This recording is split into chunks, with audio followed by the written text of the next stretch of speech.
that journey and he left Paul and Barnabas in Perga.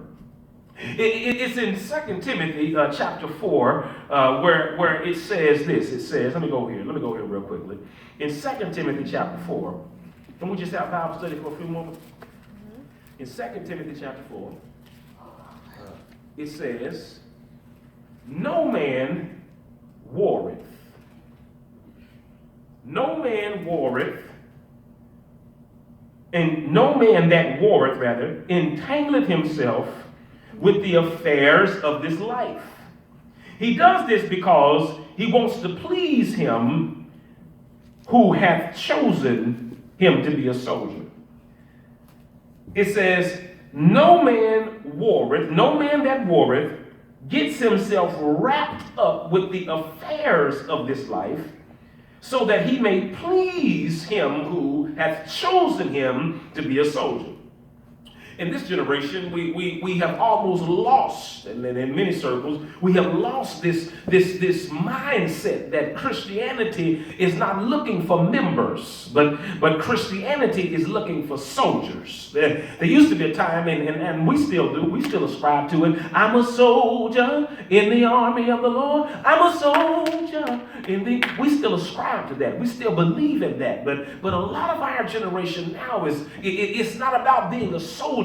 We're just looking for members. We're looking for folks who will partner with us. We're looking for folks who will do all these different things. But oftentimes people don't last in the things of God because they don't view it as a warfare, but they view it as just this way of life, this kind of transitional phase that they're going through with, but they never adjust with the understanding that this is not just something we're doing, but it is a warfare going on. The enemy is not trying to take my joy. The devil is trying to take your life.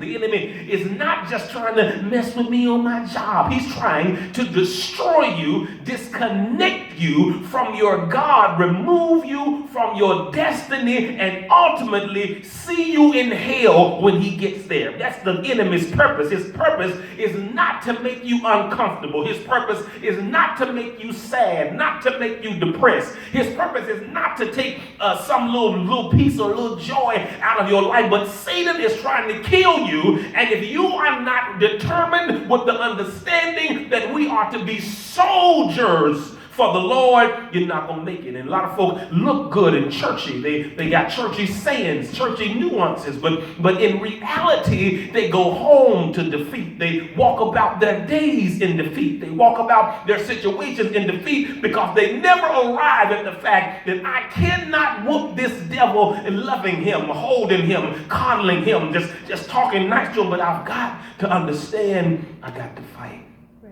It's a dangerous thing. It's a dangerous thing to be in a time of war and not realize where you are.